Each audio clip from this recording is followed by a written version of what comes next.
بسم اللہ الرحمن الرحیم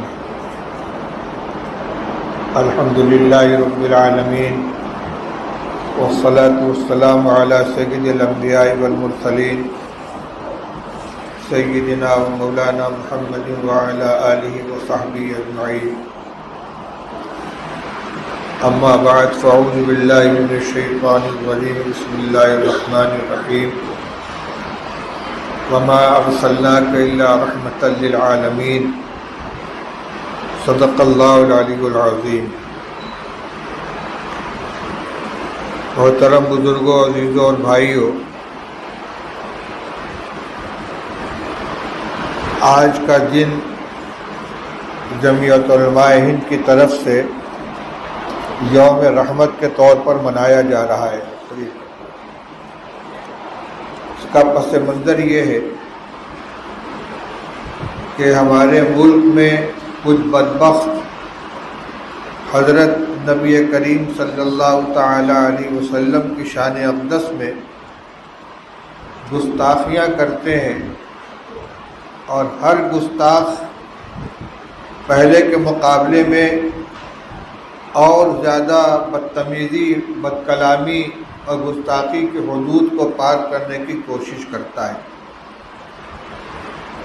مسلمان اس کے اوپر احتجاج بھی کرتے ہیں، ناراضگی کا اظہار کرتے ہیں، قانونی کارروائی کے مطالبے کرتے ہیں، لیکن اسی کے ساتھ ہماری ایک ذمہ داری اور بھی ہے کہ ہم نبی کریم صلی اللہ تعالی علیہ وسلم کی ذات ستودہ صفات کی خوبیوں کو، آپ کی شان کو زیادہ سے زیادہ بیان کریں۔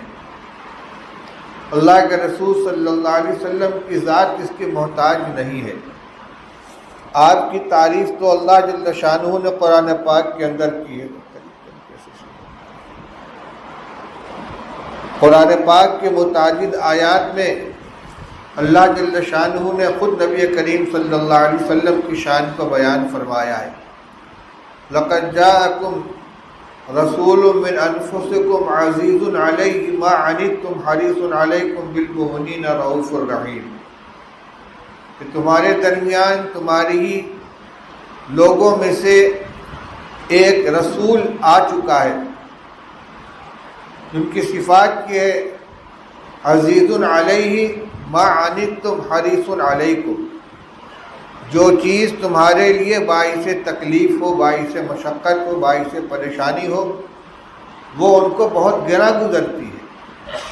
حریص علیکم، تمہارا بہت زیادہ بھلا چاہنے والے ہیں، حرص کی حد تک تمہارے خیر خواہ ہیں۔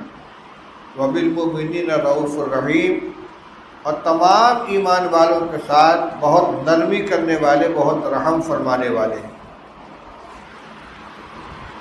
اسی طرح جو آیت کریمہ وما ارسلناک الا رحمتا للعالمین آپ کے سامنے پڑھی گئی، اس میں اللہ جل شانہ نے رسول پاک صلی اللہ علیہ وسلم کی ذات عالی کو پورے عالم کے لیے، اس تمام جہان کے لیے رحمت قرار دیا ہے۔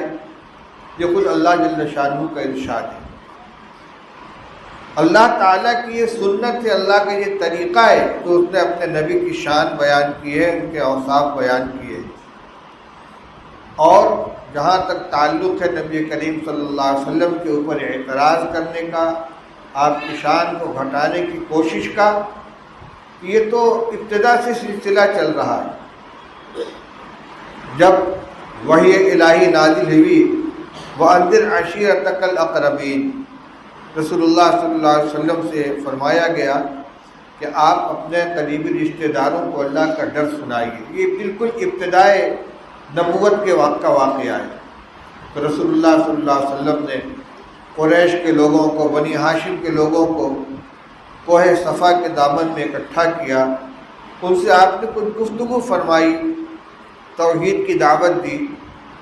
تو اس پر آپ کا سگا چچا ابو لہب بولا تبا لک سائر اليوم، لہذا جمع تھا نا، تمہارے لیے ہمیشہ ہمیش کی بربادی ہو، تباہی ہو، کیا اسی لیے ہم کو جمع کیا تھا؟ اس پر اللہ جل شانہ نے آیت سورت نازل فرمائی تبت یدا ابی لہب و تب، یہی وہ تنہا بدبخت ہے جس کا نام کے ساتھ قرآن پاک میں ذکر کر کے اس کے حق میں بد دعا کی گئی ہے کہ ہلاک ہو۔ اس نے چونکہ ہاتھ اٹھا کر کہا تھا لہٰذا جماعتنا، ہاتھ سے اشارہ کیا تھا، اللہ تعالیٰ نے فرمایا کہ ہلاک ہو ابو لہب کے دونوں ہاتھ اور خود وہ بھی ہلاک ہو۔ تو بدبخت حضور کی شان میں گستاخی کرنے والے اس زمانے میں بھی موجود تھے۔ قریش کے لوگ جو مشرک تھے، ابھی ایمان نہیں لائے تھے، رسول اللہ صلی اللہ علیہ وسلم کے مذمت میں حجوں کے اشعار کہہ کر باندیوں کو یاد کراتے تھے، بازاروں میں گاتی پھرے۔ اس موقع پر حضرت حسان بن ثابت رضی اللہ تعالیٰ عنہ نے رسول اللہ صلی اللہ علیہ وسلم سے اجازت طلب کی کہ یا رسول اللہ آپ اجازت دیں تو میں ان کے حجوں کا جواب دوں۔ رسول اللہ صلی اللہ علیہ وسلم کیف بنسبی، میرے نسب کا کیا ہوگا، کیونکہ رسول اللہ صلی اللہ علیہ وسلم بھی قریش میں سے ہی تھے، اور عرب کے لوگ جب کسی کے حجوں کرتے تھے، برائی کرتے تھے تو خاندان کو گالی بکتے تھے۔ تو رسول اللہ صلی اللہ علیہ وسلم نے فرمایا کہ جب تم ان کا جواب دو گے اور قریش کی مذمت بیان کرو گے تو میں بھی تو اسی میں سے ہوں۔ انہوں نے فرمایا یا رسول اللہ میں آپ کو ان کے درمیان سے اس طرح نکال لوں گا بچا کر جیسے آٹے میں سے بال نکالا جاتا ہے، کہ آٹے میں سے اگر بال نکالا جائے تو اس پر آٹے کا معمولی سا بھی اثر نہیں ہوتا، اس طرح آپ کی شان کو میں بچا لوں گا۔ پھر رسول حسان بن ثابت رضی اللہ تعالیٰ عنہ نے وہ مشہور قصیدہ کہا ہے جو آج بھی عربی ادب کا اور اسلامی نظم کا ایک شاہکار حصہ ہے۔ قصیدہ امن یہجو رسول اللہ منکم وینصرہ ویمدحہ سواء فإن ابی ووالدہ وعرضی لعرض محمد منکم وقاء۔ فرماتے ہیں قریش کو مخاطب کرتے ہوئے امن یہجو رسول اللہ منکم وینصرہ ویمدحہ سواء، اے قریش کے لوگوں تم میں جو لوگ اللہ کے نبی صلی اللہ علیہ وسلم کی تعریف کہ اللہ کے رسول صلی اللہ علیہ وسلم کی حجو کرتے ہیں وہ، اور جو آپ کی تعریف کرتے ہیں، آپ کی مدح کرتے ہیں، آپ کی مدد کرتے ہیں، دونوں برابر ہو سکتے ہیں؟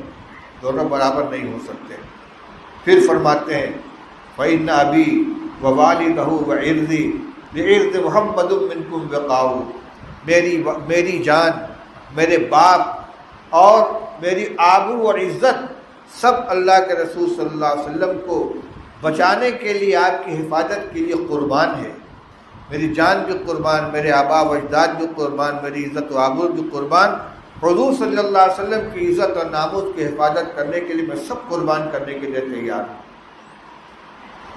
بخاری شریف میں ایک روایت سے حضرت ابو ہریرہ رضی اللہ تعالیٰ عنہ راوی ہے، فرماتے ہیں کہ تم میں کا ایک شخص جو شاعر ہے اور وہ لغو باتیں نہیں کرتا، یعنی حضرت عبداللہ ابن رواحہ رضی اللہ تعالیٰ، کیونکہ شعراء بہت سے لا یعنی باتیں بھی کہتے ہیں، تو کہتے ہیں میں جس کا نام لے رہا ہوں وہ لغویات کے شاعر نہیں تھے، یہ غزوہ موتا میں شہید ہو چکے تھے، اس لیے ان کی وفات کے بعد ابو ہریرہ رضی اللہ تعالیٰ کا تذکرہ کرتے ہیں، کہتے ہیں کہ وہ رسول اللہ صلی اللہ علیہ وسلم کے شان میں اس طرح گویا ہے، وہ کہتے ہیں کہ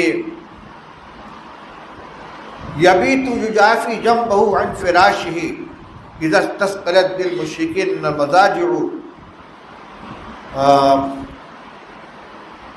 یبیت یتلو کتاب اللہ اذا انشق معروف من الفجر ساطع۔ اللہ کے رسول صلی اللہ علیہ وسلم کی رات اس طرح گزرتی ہے کہ آپ کا پہلو بستر سے جدا رہتا ہے، اللہ کے حضور میں کھڑے ہو کر مسلسل قرآن پاک کی آیتوں کی تلاوت کرتے رہتے ہیں، جبکہ مشرکین کفار بوجھل بن کر اپنے بستروں پر پڑے رہتے ہیں۔ تو یہ صحابہ رضی اللہ تعالیٰ عنہ کا عمل تھا کہ رسول اللہ صلی اللہ علیہ وسلم کی منقبت، آپ کی تعریف اور آپ کی شان کو بیان کرنے کے لیے کبھی شعر میں کبھی نثر میں مجلس کے اندر بیٹھ کر اس کا تذکرہ کیا کرتے تھے آپس کے اندر۔ ہم آج ان بدتمیزوں گستاخوں کے جواب کے لیے ہماری بھی ذمہ داری بنتی ہے کہ نبی کریم صلی اللہ علیہ وسلم کی شان عالی کو اپنے درمیان بیان کریں، آپ کی صفات کو بیان کریں، آپ کی سیرت کو بیان کریں۔ قرآن پاک میں اللہ تعالیٰ نے ارشاد فرمایا ہے لقد کان لکم فی رسول اللہ اسوۃ حسنہ لمن کان یرجو اللہ والیوم الآخر وذکر اللہ کثیرا۔ فرمایا کہ یقیناً تمہارے لیے اللہ کے نبی صلی اللہ علیہ وسلم کی ذات میں اسوہ موجود ہے، نمونہ موجود ہے اس شخص کے لیے کہ جو اللہ پر ایمان رکھتا ہے اور آخرت کے دن کا یقین رکھتا ہے اور اللہ کا خوب ذکر کرتا ہے، اس کے لیے نبی کریم صلی اللہ علیہ وسلم کی ذات میں نمونہ موجود ہے۔ اسوہ یہ تأسی سے بنا ہے، تأسی کے معنی پیروی کرنا، نقل کرنا۔ اسوہ اس چیز کو کہا جاتا ہے کہ جس کو نمونہ بنا کر اس کی نقل کی جائے۔ تو نبی کریم صلی اللہ علیہ وسلم کی ذات عالی مکمل اسوہ بنا کر بھیجی گئی ہے، نمونہ بنا کر بھیجی گئی ہے۔ آدمی زندگی کے جس مرحلے میں بھی ہو، جون سا بھی کام کرنا چاہے، اس میں اللہ کے نبی صلی اللہ علیہ وسلم کی مبارک زندگی میں عملی نمونہ مل جائے گا، آپ کی ہدایات مل جائیں گی۔ آج ہماری ایک محرومی یہ بھی ہے کہ ہم دم بھرتے ہیں اللہ کے رسول صلی اللہ علیہ وسلم کے ساتھ محبت کا، عشق کا، فداکاری کا، لیکن آپ کا طریقہ اور آپ کی سنت اور آپ کا اسوہ ہماری زندگی سے نکلا ہوا ہے۔ یہ صرف زبانی دعویٰ ہے ہمارا محبت کا اور عقیدت کا، دعوے زوردار کرتے ہیں، لیکن جب عمل کا وقت آتا ہے تو ہم پیچھے ہٹ جاتے ہیں۔ جبکہ ضابطہ یہ بیان کیا گیا ہے تحصیل الہ وانت تظہر حبہ ھذا محال فی القیاس بدیع، کہ اللہ کی محبت کا دعویٰ کرتے ہو اور اس کی نافرمانی کرتے ہو، یہ تو عقل کے اعتبار سے بالکل محال ہے۔ لو کان حبک صادقا لاطعتہ ان المحب لمن یحب یطیع، اگر تمہاری محبت سچی ہوتی تو تم اطاعت کرتے، کیونکہ محبت کرنے والا اپنے محبوب کی بات کو مانتا ہے۔ اگر نبی کریم صلی اللہ علیہ وسلم کے ساتھ ہمیں محبت ہے واقعی اور یہ ہماری ایمان کا جز ہے، تو اپنی تمام چیزوں کے اندر ہمیں آپ صلی اللہ علیہ وسلم کے طریقے کو نمونہ بنا کر اس پر عمل کرنا چاہیے۔ سیرت صرف کتاب سے یا بیان سے زندہ نہیں رہے گی، بلکہ عملی زندگی میں جب سیرت آئے گی تو وہ زندہ رہے گی اور وہ دوسروں کے لیے نمونہ بنے گی۔ آج بھی غیر مسلم اقوام کتابوں کے ذریعے دین کو اور اسلام کو نہیں سمجھنا چاہتے، وہ مسلمانوں کی زندگی کو دیکھ کر سمجھنا چاہتے ہیں۔ کیا وجہ ہے کہ قرن اول میں صحابہ کرام رضی اللہ تعالیٰ عنہ کے قدم جدھر بڑھ گئے، جس علاقے میں پہنچ گئے، بستی کی بستی داخل اسلام ہو گئی، حلقہ بگوش اسلام ہو گئی۔ صحابہ کرام تو خیر بہت اونچے تھے، ہندوستان میں عام طور سے جو اسلام آیا ہے وہ بزرگان دین کے ذریعے سے آیا ہے، اللہ کے نیک بندوں کے ذریعے سے، تاجروں کے ذریعے آیا ہے۔ تاجر کشتیوں پر سوار ہو کر سمندر کے راستے سندھ کے ساحل پہ اترے ہیں اور انہوں نے تجارتیں کی ہیں۔ ان کی سچائی، ان کی امانت داری، ان کے وعدے پورا کرنے اور لوگوں کے ساتھ عدل و انصاف اور رحم دلی کے معاملات نے لوگوں کو گرویدہ بنا دیا کہ یہ کون سے لوگ ہیں، یہ کس مذہب کے ماننے والے ہیں، اور لوگ جوک در جوک حلقہ بگوش اسلام ہوتے گئے۔ حضرت خواجہ معین الدین چشتی اجمیری رحمۃ اللہ علیہ مشہور ہے کہ لاکھوں آدمی ان کے ہاتھ پر ایمان لے آئے۔ کیا چیز تھی؟ ان کے پاس دھن دولت تھا، زمین تقسیم کرتے تھے، روپیہ پیسہ دیتے تھے، کیا چیز تھی؟ وہ ان کے اخلاق تھے، ان کے معاملات تھے، ان کا طریقہ زندگی تھا۔ آج ہم بھی دعوے کے اعتبار سے تو محبت کرنے والے ہیں، لیکن دیکھ لیں آج کل سیزن چل رہا ہے شادی بیاہ کا۔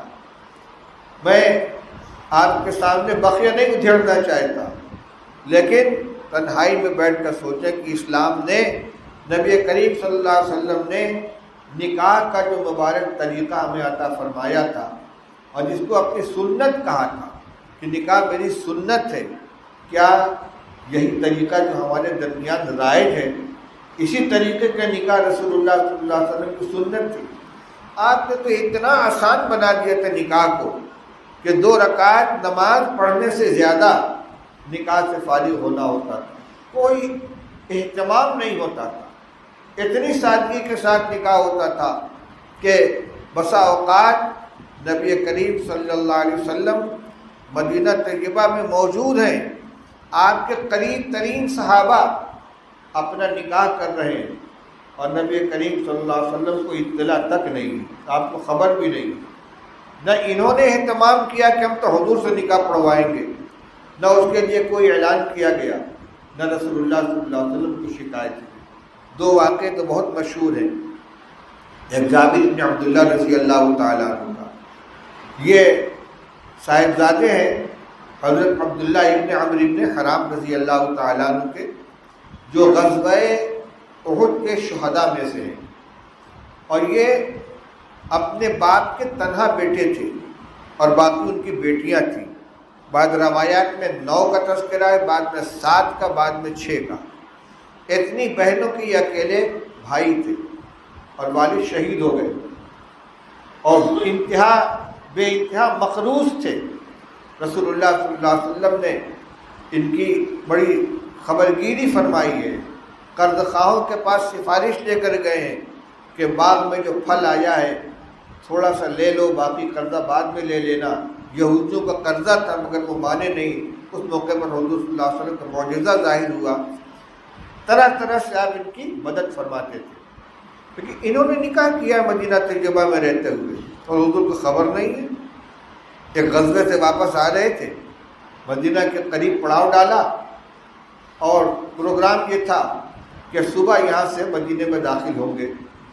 حضرت جابر نے فرمایا یا رسول اللہ میں ذرا جلدی جانا چاہتا ہوں۔ انہوں نے کیوں؟ کہتے میں نے نکاح کیا ہے۔ وہ اچھا، کس سے نکاح کیا ہے؟ کسی کنواری لڑکی سے یا سیبہ سے، یعنی مطلقہ یا بیوہ؟ کہنے لگی نہیں حضرت میں نے تو سیبہ سے نکاح کیا، باقرہ سے نکاح نہیں کیا ہے۔ تو تم تو جوان آدمی ہو، کسی کنواری سے نکاح کرتے۔ کہ یا رسول اللہ والد صاحب کی شہادت ہو گئی، میری 9 بہنیں ہیں، میں نے یہ نہیں چاہا کہ انہی جیسی کوئی ناتجربہ کار عورت گھر میں لا دوں، میں ایسی عورت سے نکاح میں نے کیا ہے جو ان کے لیے ماں کا کردار ادا کرے، ان کی خدمت کر سکے۔ یہ اثار تھا ان کا۔ دیکھیے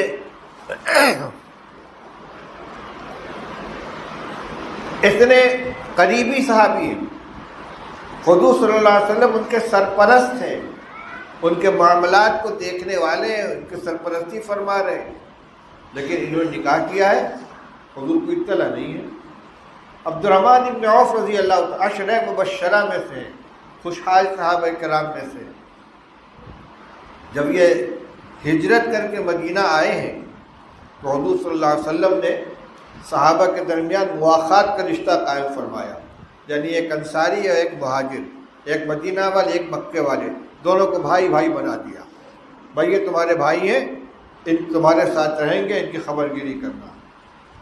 اس سلسلے میں عبد الرحمن ابن عوف رضی اللہ تعالیٰ عنہ کو، جو مہاجرین میں سے تھے، حضرت سعد ابن ربیع جو انصاری تھے ان کا بھائی بنا دیا گیا۔ سعد ابن ربیع رضی اللہ عنہ عبد الرحمن ابن عوف رضی اللہ عنہ کو لے کر گھر گئے، کہا بھائی اللہ کے نبی صلی اللہ علیہ وسلم نے آپ کو میرا بھائی بنایا ہے، اور مدینہ والے جانتے ہیں کہ میں مدینہ کے خوشحال ترین لوگوں میں سے ہوں، بہت باغات ہیں میرے پاس کھجوروں کے، بڑی زمینیں ہیں، اس میں سے آدھا آپ کا آدھا میرا، پورا کی پورا باغ جتنا بھی ہے وہ آدھا آپ کا آدھا میرا، اور میری 2 بیویاں ہیں، تم ان میں سے جس کے بارے میں کہو میں اس کو طلاق دے دوں اور عدت گزر جائے گی تم اس سے نکاح کر لینا۔ کوئی نمونہ پیش کر سکتا ہے اس طرح کی ایثار کا؟ تو کسی بیوی سے عاجز نہیں تھے، لیکن کہتے کہ حضور نے آپ کو میرا بھائی بنایا ہے تو میری جائیداد بھی سب کے سب آدھی آپ کی، اور یہ بیوی بھی میری، چونکہ وہ بیوی کو چھوڑ کر آئے تھے۔ ادھر سے یہ ایثار تھا، ادھر سے یہ استغنا۔ عبد الرحمن ابن عوف نے فرمایا کہ بھائی میں مکہ میں بھی تجارت کرتا تھا مجھے ضرورت نہیں، اللہ تمہارے مال میں اور تمہارے اہل و عیال میں برکت عطا فرمائے، سب زمین جائیداد تمہاری اپنی، میں نہیں لوں گا، مجھے تو مدینہ کے بازار کا پتہ بتا دو، میں کچھ خرید فروخت کر کے کچھ کمائی کر لوں گا، اور اللہ تمہارے اہل و عیال میں گھر والی بھی برکت عطا فرمائے، کسی کو طلاق دینے کی ضرورت نہیں۔ چنانچہ بازار کا پتہ معلوم کر لیا، بازار آئے گئے، چند روز میں کچھ کمائی کر لی۔ ایک دن حضور کی خدمت میں حاضر ہوئے تو کپڑے کے اوپر کچھ پیلا پیلا سا دھبا نظر آ رہا تھا۔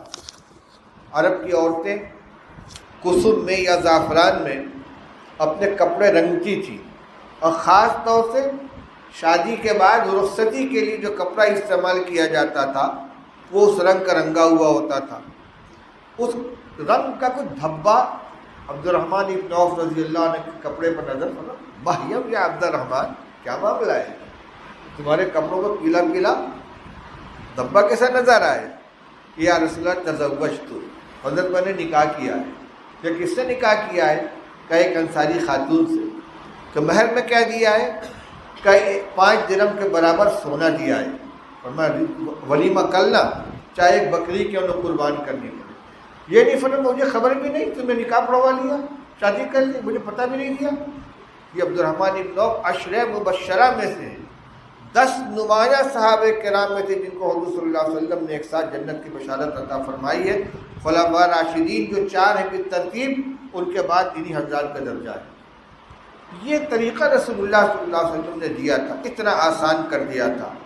اور آج ہم نے کارڈ پر تو النکاح من سنتی چھاپتے ہیں، سنت رسول اللہ صلی اللہ علیہ وسلم وہ طریقہ خود ساختہ، اس قدر اس کے اندر پابندیاں رسم و رواج لگا رکھے ہیں جھوٹی عزت اور ناموری کے لیے، کہ اس نے نکاح اور شادی کو بوجھ بنا دیا ہے، جس کے بڑے خراب نتائج آ رہے ہیں۔ آج کتنی بچیاں غیروں کے ساتھ جا رہی ہیں، جہاں اس کے اسباب میں ان کا دین سے ناواقف ہونا، عقیدے اور ایمان سے ناواقف ہونا، یا اس کی عظمت اور اہمیت کا ان کے دلوں میں نہ ہونا ہے، والدین کی تربیت کی کوتاہی ہے۔ وہیں ایک سبب یہ بھی ہے کہ ہم نے لڑکیوں کی شادی کے لیے جو پابندیاں لگا رکھی ہیں، اتنا جہیز ہونا چاہیے، جہیز تو خیر ہماری برادری میں الحمدللہ نہیں ہے، لیکن اتنا زیور ہو، اتنے جوڑے کپڑے ہوں، اور اتنی دعوت ہو، ناشتے کی دعوت میں یہ آئٹم ہو، اور شادی کے بعد کے نائٹ کے دعوت میں یہ آئٹم ہو۔ جب ایک پورا یہ نظام بن جائے گا تب نکاح کیا جائے گا، جس کی وجہ سے نکاح لیٹ سے لیٹ ہوتا چلا جا رہا ہے۔ جب حضور صلی اللہ علیہ وسلم نے حضرت علی سے فرمایا کہ یا علی لا تؤخر ثلاثا، علی 3 چیزوں کو لیٹ مت کرنا، الصلاۃ اذا آنت، نماز کا وقت ہو جائے تو تاخیر مت کرنا، والجنازۃ اذا حضرت، جنازہ تیار ہو کر آ جائے تو نماز اور تدفین میں تاخیر مت کرنا، والایم اذا وجدت لا تفون، اور لڑکی جب نکاح کی عمر کو پہنچ جائے اور کوئی مناسب رشتہ آ جائے تو نکاح میں تاخیر مت کرنا۔ اس کی خلاف ورزی کر رہے ہیں، ٹالتے ہیں، لیٹ کرتے ہیں، اس کے جذبات دوسرے رخ پر چلے جاتے ہیں، پھر حادثات پیش آتے ہیں۔ بہرحال یہ چند باتیں میں نے اس پس منظر میں عرض کی کہ ہم رسول اللہ صلی اللہ علیہ وسلم کی تعلیمات کی تعریف کرتے ہیں، اس کا ذکر کرتے ہیں، یہ ہماری ذمہ داری ہے، لیکن خود عمل کا جب نمبر آتا ہے اس میں ہم کمزور ہو جاتے ہیں۔ ہمیں اس پہلو پر بھی توجہ کرنی چاہیے۔ جتنی ہماری زندگی میں سنت زندہ ہوگی، حضور صلی اللہ علیہ وسلم کی تعلیمات ہوں گی، اتنا ہی چین، سکون اور راحت کے ساتھ ہم زندگی گزاریں گے۔